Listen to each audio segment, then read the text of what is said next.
안녕하세요. 문제의 계정이 김혜경 여사와 무관하다는 이재명 지사의 말은 사실이었습니다. 오늘자 뉴스에서 이재명 지사 측에서 문제의 계정은 2012년, 2013년도에 의전 비서가 만들었는데 트윗 계정을 만든 것이 아니라 단지 이메일을 만들었을 뿐이다. 보통의 경우 이메일로 모든 가입을 할 수가 있죠. 트윗 계정뿐 아니라.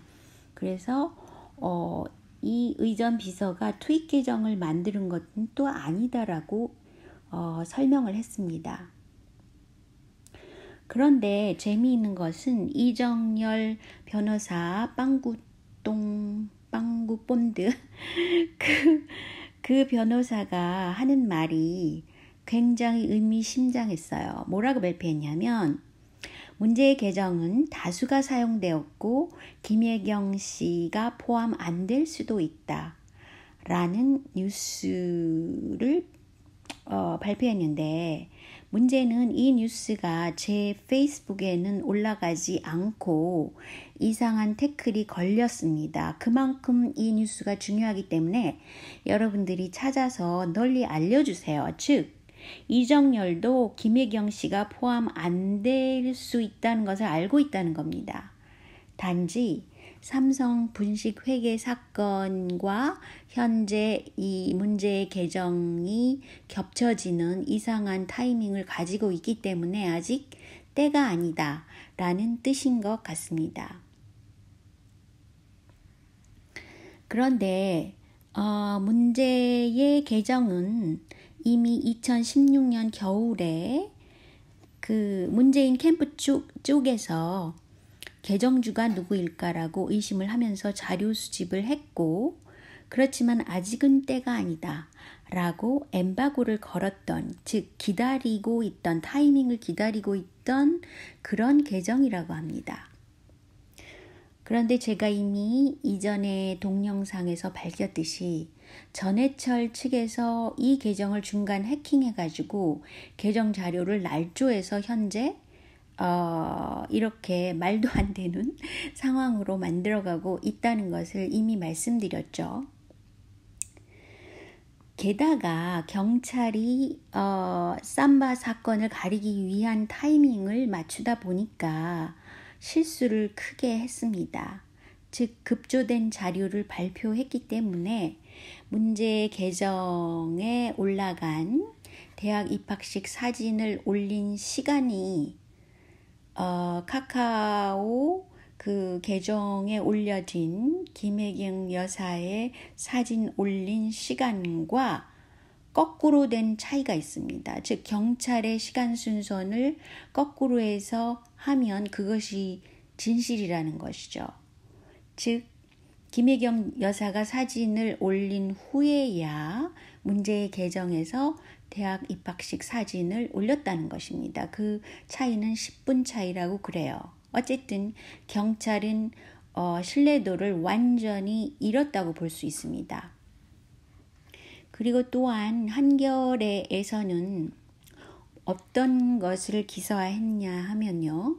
트윗 본사가 표현의 자유라는 근본 문제 때문에 이 문제의 계정의 정보를 좀 달라고 요구를 해도 응하지 않는다고 발표했습니다.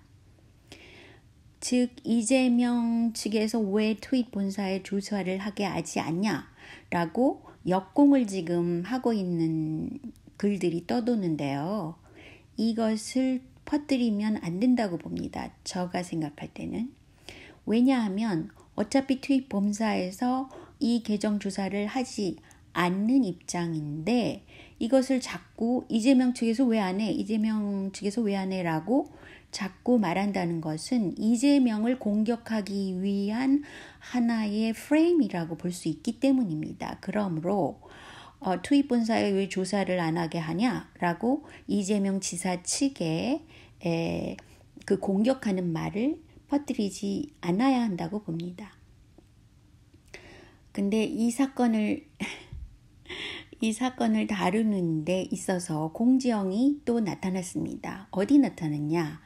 세계일보에 나타났습니다. 제가 세계일보를 강조하는 것은 뭔가 문제가 얽혀있기 때문이에요.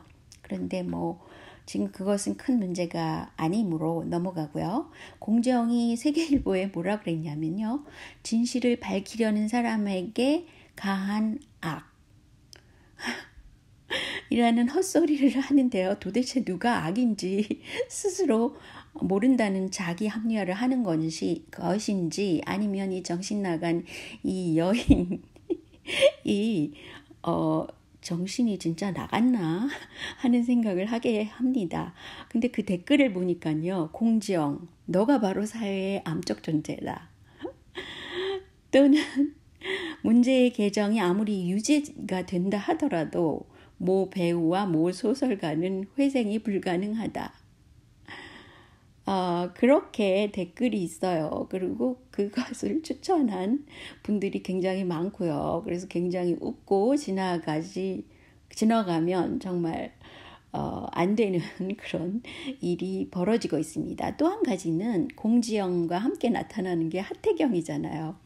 하태경이 갑자기 나타나가지고 이해찬과 더민주당을 싸잡아서 공격하면서 그렇게 더민주당은 책임져라, 이해찬은 책임져라, 이런 식의 말을 했어요. 근데 이 하태경이야말로 대선 때 문재인 후보, 당시 후보에게 그 아들 문준영의 취업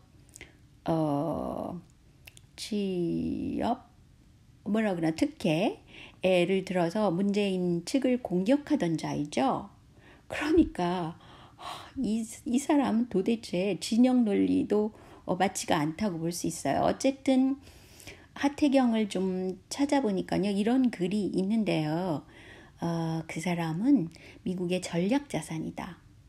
그리고 그동안 해왔던 일을 보니까 그 북한 인권 문제를 들어서 진짜 연락에 공격하던 사람이더군요. 그런데 왜 이재명을 비토하냐 하면 이재명이 노무현처럼 자주방을 자주 말하고 있었고 공약으로 내세우기도 하고 그랬었죠. 그렇게 되면 무슨 문제가 있냐면 미국의 최대의 수출 대상인 무기 수출액이 줄어들겠죠. 그리고 물론 대가 센 이재명이 한국의 대통령으로서 한국을 위해서 일한다면 당연히 미국을 위해서는 좀 껄끄럽다는 것이죠. 그래서 이재명을 누르기 위해서 미국의 전략자산인 하태경이 나타나가지고 현 정권과 그러니까 더민주당과 또 당연히 이재명까지 비토하는 그런 세력이 된 것입니다. 이상의 추론은 상당히 합리적인 추론이고 또 이 자료를 널리 알려서 현재 돌아가는 말도 안 되는 사태를 바로잡는 일에 도움이 되길 바랍니다. 그리고 제가 사실은 컴맹이었기 때문에 이런 유튜버가 될까 이런 거를 잘 몰랐었어요. 그리고 지금 현재 하고 있는 것도 기술적인 과정은 저 혼자 터득을 해서 겨우겨우 하고 있는데 제가 유튜버로서 그 구독자 수도 많고 굉장히 여러분들이 호응을 많이 해주셔가지고 유튜브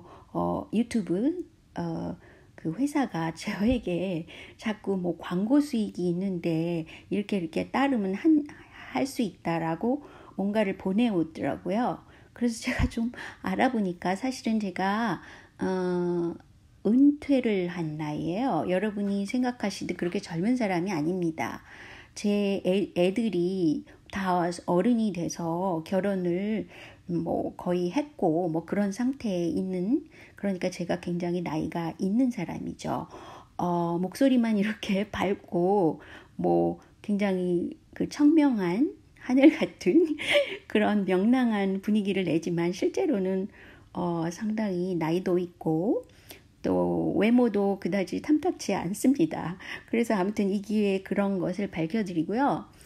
또 한 가지는 왜 제가 그런 얘기를 하냐면 제가 그동안 살아오면서 제가 벌이가 있을 때 한국을 위해서 일하는 그 어려운 가운데서 일하고 숨은 사람들이 굉장히 많잖아요. 그래서 그분들이 어려울 때 제가 도움을 드리느라고 뭐 1년에 뭐 굉장히 많은 돈을 후원하고 뭐 그렇게 해왔습니다.